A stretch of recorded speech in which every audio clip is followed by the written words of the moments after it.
बात करेंगे लालगंज विधानसभा की। लालगंज का मुकाबला भी काफी चर्चित है। लालगंज में MLA, sitting MLA Sanjay Kumar Singh जो बीजेपी के हैं, उनका मुकाबला मुन्ना शुक्ला की बेटी शिवानी शुक्ला से हो रहा है और शिवानी शुक्ला को आरजेडी ने टिकट दिया है। दोनों हैवीवेट प्रत्याशी हैं और यहां एक दिलचस्प मुकाबला देखने को मिल रहा है लालगंज में।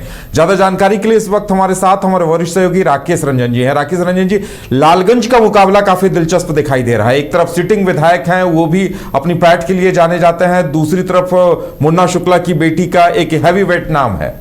जी हाँ, बिल्कुल। जो यहाँ से संजय कुमार सिंह हैं, बीजेपी के फायर ब्रांड नेता माने जाते हैं। विधानसभा में भी जो है जब बोलते हैं तो जमकर बोलते हैं और पहली बार लालगंज में उन्होंने ही कमल खिलाया। पिछली बार 2020 में जो है वो चुनाव जीते और वो बीजेपी की लालगंज में अब तक की एकमात्र जीत है। इस बार फिर से उनको टिकट मिला है और वो एक बार फिर से जीत हासिल करना चाहते हैं, लेकिन उनके सामने जो हैं वो विजय शुक्ला यानी कि मुन्ना शुक्ला की बेटी शिवानी शुक्ला जो हैं वो चुनावी मैदान में उतर गई हैं। और शिवानी शुक्ला का जो जनता के साथ डायरेक्ट कांटेक्ट है, वो लोगों से मिल रही हैं, बात रख रही हैं। मुन्ना शुक्ला जेल में हैं तो एक सिंपैथी भी वो अर्जित करने की कोशिश कर रही हैं। शिवानी शुक्ला और उनकी जो मां है अनु शुक्ला, दोनों जो है एक सहानुभूति भी अर्जित करने की बात कहती हैं। कई बार चुनाव प्रचार के दौरान जो है वो भावनाओं में जो है आपको दिखती हैं, जज्बाती हो जाती हैं बातों को कहते हुए। तो वो भी एक दमखम के साथ चुनाव यहां पर लड़ रही हैं। और इन सब के बीच जनसुराज ने भी यहां से जो प्रत्याशी दिया है अमर सिंह, वो भी जो है अमर सिंह पटेल हैं, तो उनकी भी नजर लवकुश वोटों पर होगी और वो जितना वोट लाएंगे वो अपने स्कूल बैग में, उतना संजय कुमार सिंह को परेशानी हो सकती है। देखिए, लालगंज में भी एक दिलचस्प स्थिति पैदा हो गई थी जब यहां पर आप देखिएगा कि आरजेडी से शिवानी शुक्ला चुनावी मैदान में थी और उससे पहले जो है कांग्रेस ने यहां से आदित्य राजा को टिकट दे दिया था। हालांकि फिर बाद में बातचीत करके आदित्य राजा से टिकट वापस लिया गया। अब मुझे लगता है कि अगर वो चुनाव लड़ते तो वो अनु शुक्ला को ज्यादा सपोर्ट कर पाते, क्योंकि वो वैश्य वर्ग थे और यहां पर जो वैश्य वोटर्स हैं उनकी संख्या जो है लगभग 9.5-10% के आसपास है। तो अगर उन वोटों में वो डेंट लगा देते तो नुकसान बीजेपी को हो सकता था, लेकिन अब चूंकि वो चुनावी मैदान से हट गए हैं तो उसका पूरा लाभ जो है बीजेपी कैंडिडेट संजय कुमार सिंह को मिलेगा। तो अब जो उनका तनाव है बस वो इतना है कि अमर सिंह लवकुश वोटों में कितनी सेंधमारी कर पाते हैं। हालांकि जो यहां पर लड़ाई दिख रही है वो आमने सामने की ही लड़ाई दिख रही है संजय कुमार सिंह और शिवानी शुक्ला के बीच में। अगर आप यहां पर देखिए तो एक समय लालगंज कांग्रेस का गढ़ था। यहां से 9 बार जो है कांग्रेस को जीत मिली है। कुल जो 20 विधायक चुने गए हैं उसमें 9 विधायक कांग्रेस के ही रहे हैं और जेडीयू और एलजेपी को 2-2 बार कामयाबी मिली है। जनता दल भी 2 बार यहां से जीतने में सफल रहा है। बीजेपी, जनता पार्टी और लोकतांत्रिक कांग्रेस को 1-1 बार कामयाबी मिली है और 2 बार यहां से निर्दलीय भी चुनाव जीतने में सफल रहे हैं। लेकिन अब स्थिति यह है कि लालगंज में कांग्रेस का प्रत्याशी ही नहीं है जिसने यहां सर्वाधिक जीत दर्ज की थी।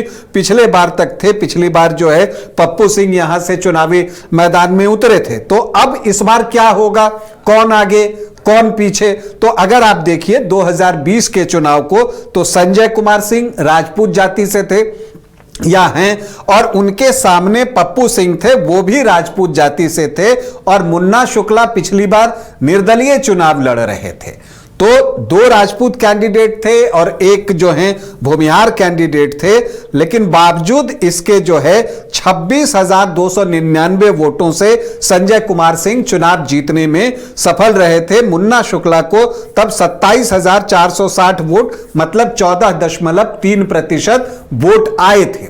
तो इस बार जो है जो शिवानी शुक्ला की जो स्ट्रैटेजी होगी वो ये होगी कि 14.5% वोट जो मुन्ना शुक्ला को निर्दलीय आए थे, तो ये वोट मुन्ना शुक्ला के हुए, और इसके साथ ही जो महागठबंधन के प्रत्याशी थे पप्पू सिंह, उनको जो वोट आए 23.2%, उन दोनों का वो एडिशन चाहेंगी, उन दोनों वोटों को जोड़ना चाहेंगी। लेकिन तब जो है इनका मत प्रतिशत जो है वो पिछली बार जितना 36.9 संजय कुमार सिंह को आया था उससे ज्यादा हो जाएगा। लेकिन यह भी नहीं भूलना चाहिए कि 2020 में जहां जहां बीजेपी के कैंडिडेट थे वहां पर एलजेपी ने कैंडिडेट नहीं दिया था, लेकिन लालगंज वो विधानसभा सीट थी जहां पर एलजेपी के कैंडिडेट थे, राजकुमार शाह वैश्य जाति से, और उनको भी 6% के वोट आए थे। तो संजय सिंह क्या सोचेंगे कि वो 6%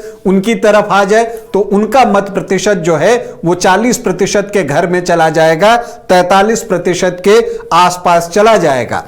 तो एक रोचक मुकाबले की स्थिति बन रही है, और संजय कुमार सिंह ये भी उम्मीद करेंगे कि पप्पू सिंह को जो राजपूत वोट पिछली बार जितने भी पड़े थे वो भी उनके पास लौटे। तो ये कोशिश जो है वो एनडीए के उम्मीदवार संजय सिंह की होगी। लोकसभा चुनाव में भी यहां से चिराग पासवान को लगभग 58% वोट आए थे। तो जो समीकरण है वो बीजेपी के पक्ष में दिखता है, लेकिन सामने कैंडिडेट जो हैं वो आरजेडी से भी जो है वो मजबूत कैंडिडेट हैं। शिवानी शुक्ला मुन्ना शुक्ला की बेटी हैं, और एक जो सहानुभूति है मुन्ना शुक्ला की जेल जाने से वो भी जो है एक उसके भी वोट इनको मिल सकते हैं। और साथ ही इनकी नजर जो है पिछली बार जो कांग्रेस प्रत्याशी को वोट आए थे उन पर भी होगी। अगर यहां के जातीय समीकरण को देखिए जो कि एक अनुमान पर आधारित है, तो यहां पर अनुसूचित जाति के जो वोटर्स हैं वो 21 से 23% हैं, मुस्लिम 8.3%, यादव 11 से 12%, भूमिहार 7.5 से 8%, राजपूत 9 से 11% और ब्राह्मण 2 से 2.5%।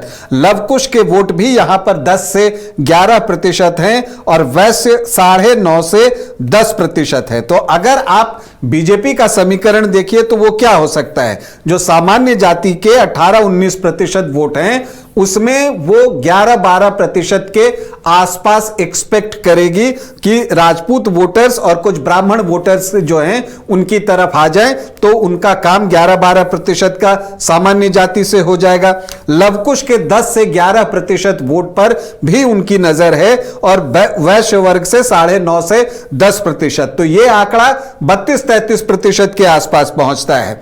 और जब यहां पर आप आरजेडी की कैंडिडेट शिवानी शुक्ला के समीकरण देखिए तो एमवाई के 19 से 20% और सामान्य में जो है 8 से 10% के बीच उनकी भी उम्मीद होगी कि भूमिहार वोटर्स उनकी तरफ एक मुश्त आएंगे, और कुछ ब्राह्मण वोटर्स में से भी उनको मिल जाए तो 8-9-10% के आसपास उनको मिल जाएगा। तो उनका ये जो मत प्रतिशत है वो 27-28% के आसपास पहुंच जाएगा। और फिर सहनी वोटर्स जो यहां 5.5 से 6% हैं, वो अगर उनकी तरफ जाता है तो ये 32 से 34% होता है। तो ऐसी स्थिति में बीजेपी और आरजेडी बिल्कुल आमने सामने आपको खड़ा दिखेंगे मत प्रतिशत के लिहाज से।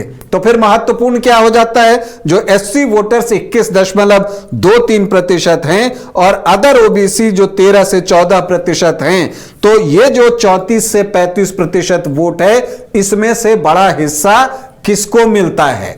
और जो यहां पर शिवानी शुक्ला हैं वो ये भी देखना चाहेंगे कि जो जनसुराज के प्रत्याशी हैं अमर सिंह पटेल, वो लवकुश वोटों में कितनी सेंधमारी कर पाते हैं, क्योंकि अगर आप देखिए तो जो लवकुश के वोट हैं वो भी 10 से 11% हैं।